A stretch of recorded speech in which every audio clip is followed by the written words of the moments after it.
Radio Trinchera en la Ciudad de La Plata, también en toda la Argentina es la misma hora, así que no para este programa. Queríamos hablar un poco sobre no solamente las medidas de Sergio Tomás Massa, sino también sobre el nuevo dato de inflación. Para eso nos comunicamos con Claudio Lozano, exdirector del Banco Central, también economista, presidente nacional de Unidad Popular y coordinador del Instituto de Pensamiento y Políticas Públicas. Buen día, Claudio. Ariadna Alipi y Matías Marchi te saludan desde Radio Trinchera. ¿Cómo estás? Bien, ¿qué tal? ¿Cómo les va? Exdirector del Banco Nación. No me hagan responsable del Banco Central. Perdón, del Banco Nación, discúlpame. Bueno, muchas gracias por atendernos, Claudio, y prestarnos estos minutos. Nos parecía necesario poder hablar un poco sobre principalmente sobre el dato de inflación, pero bueno, ver un poco el contexto. Entendemos que ser economista no es solamente ver números, sino también en el ámbito social lo que significa esto. Y el conocer el análisis que haces de este nuevo dato, que obviamente viene con el antecedente de la devaluación que se dio hace unas semanas. Bueno, la verdad es que es una historia repetida, ya anunciada, el haber quedado entrampados por una negociación absolutamente lamentable de la herencia macrista en materia de deuda, haber quedado entrampados en este acuerdo con el fondo, obviamente viene produciendo un descalabro inflacionario desde la propia aplicación de esta propuesta, ¿no? Uh-huh. Nosotros, cuando comenzó el acuerdo con el fondo, la Argentina tenía una situación inflacionaria ya delicada, estábamos en un promedio de 50% anual. Uh-huh. Algunos señalamos que no había que acordar y que el proyecto tenía que el acuerdo tenía entre sus principales falencias producir un shock inflacionario que obviamente debilitaría la situación en materia de ingresos, uh-huh. Incrementaría los niveles de deterioro social, de pobreza y de hambre, y que al mismo tiempo contribuiría por esta vía a desacelerar la actividad económica por vía de la destrucción o el deterioro de los ingresos y el achicamiento del mercado interno. Bueno, esto es lo que está pasando y lo que se repitió luego de la elección de las PASO, con la devaluación del 22%, que sumada a la que ya se venía dando como microdevaluaciones previamente en agosto, hace que en ese mes la devaluación fuera del 30%, uh-huh.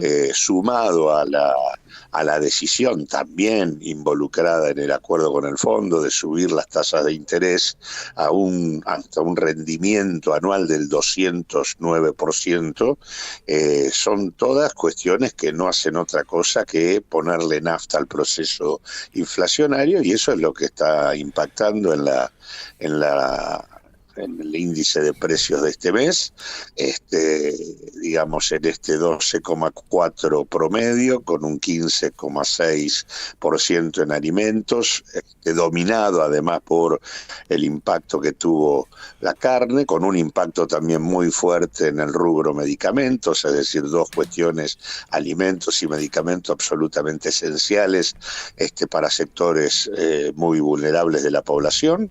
Y bueno, obviamente esto se traduce en que claramente cuando tengamos el dato de pobreza, claramente la Argentina va a estar por arriba del 40% de población bajo la línea de pobreza, o sea, todo esto se mide en más gente sumergida, y todo esto no hace otra cosa que de alguna manera colocar a las medidas que en todo caso viene tomando el gobierno en el marco de la campaña electoral en un lugar de apenas compensación, ¿no? O sea, acá la suma fija de 30.000 pesos que se puso para los trabajadores registrados Y digo esto porque nada dice que los 5,5 millones de trabajadores en negro vayan a percibir algo de esa suma fija, ¿no? Claro. La suma fija de 30.000 pesos, en realidad para lo que es el salario promedio de los trabajadores en blanco, que está en el orden de los 315.000 pesos, en realidad es un incremento de apenas el 9%, 9,5%, durante los meses ahora de septiembre y octubre, y la verdad que ni siquiera compensa la inflación de este mes. Claudio. Así que bueno, en este sentido las medidas son todas medidas que, digamos, resultan apenas compensatorias, porque lo que se viene arrastrando como problema es que desde que asumió Massa para acá, lo que tendría que haber ocurrido es haber tomado distancia del acuerdo con el fondo y haber puesto en marcha un programa antiinflacionario. En el marco de que esto no ocurrió, estamos exactamente en una trampa muy complicada de resolver, ¿no? Bueno, ahí Claudio, te saluda Matías, buen día. Describís el gobierno que decide ir por el camino de continuar en términos del FMI de lo acordado, que es inflación, pero no en términos de shock de una sería, sino ir escalonada. Y en ese término vos hablás de respuestas cortoplacistas, de lo que está haciendo hoy entre devaluación y devaluación. ¿Cuál crees ya ha elegido este camino? Porque podemos decir, ya estamos en esta. ¿Cuál podría ser las medidas que se pueden tomar para que sean más a largo plazo y que vayan acompañando realmente esta inflación que estamos teniendo? Mirá, yo creo que las medidas tendrían que mostrar un gobierno que pone una actitud muy distinta en el tema precios como primer definición, ¿no? Acá debería haber un gobierno parado ante las empresas con decisiones, o sea, debería haber asociado todos los beneficios que de alguna manera se le otorgan a las empresas del Estado, que tienen que ver con el acceso a las divisas para importar, que tiene que ver con la percepción de determinados subsidios, con todas las herramientas que el Estado tiene. Todas estas cosas deberían ponerse en relación con haber obligado a las empresas a retrotraer precios luego de la remarcación salvaje que hicieron a posteriori de la devaluación. Si no hay una estrategia sobre los precios, la capacidad de resolver impactos importantes sobre el nivel de vida de la población en materia de ingresos se hace muy difícil. Sí. Así que me parece que acá lo que está faltando es una actitud potente, digamos, que discipline el comportamiento de precios, por lo menos en aquellos rubros centrales como es el tema de alimentos. Si no, en el contexto de los precios, de la carrera de los precios, las muy pobres herramientas que el gobierno pone en funcionamiento en materia de ingresos se esterilizan muy rápidamente. Y por otro lado, creo que el gobierno tiene que hablarle a la gran mayoría de los trabajadores. Este es el otro tema, porque digo, a ver, está muy bien que los trabajadores mejor pagos del país, a los que no les corresponde pagar ganancias, no lo paguen, pero no es muy razonable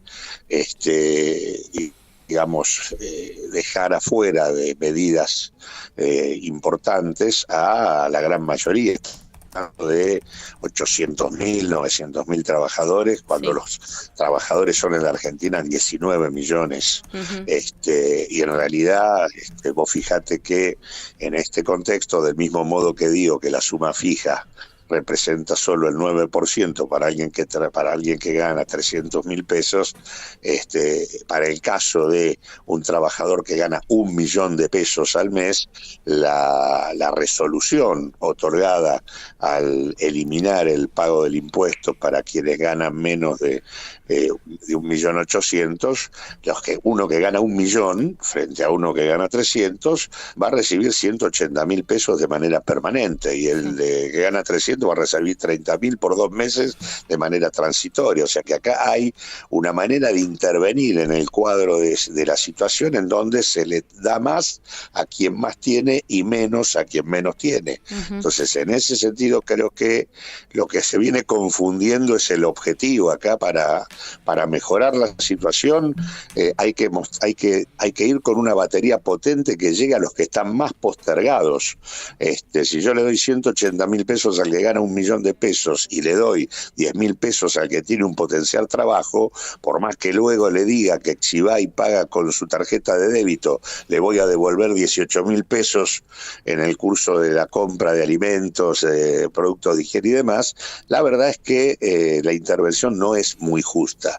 No. Y me parece que además eso confunde en dónde está el núcleo de la base electoral que hay que recuperar, y que de alguna manera en muchos casos ni siquiera fue a votar, y que ciertamente es la que de alguna manera hay que tratar de convocar con fuerza para evitar que quienes están enfrente y que sabemos que son portadores de estrategias que llevan al colapso a la Argentina, efectivamente no terminen de concretar la posibilidad de gobernarla, ¿no? Claudio, muchas gracias por tu tiempo, tenemos que despedir, que ya tenemos que entregar el programa. Nos pareció muy importante hablar con vos de esto. Ya te estaremos llamando de nuevo para poder dialogar durante más minutos, así que agradecerte por el tiempo. No, al contrario, gracias a ustedes por llamarme. Abrazo y buena jornada. Ahí pasaba Claudio Lozano, ex presidente del Banco de la Nación Argentina.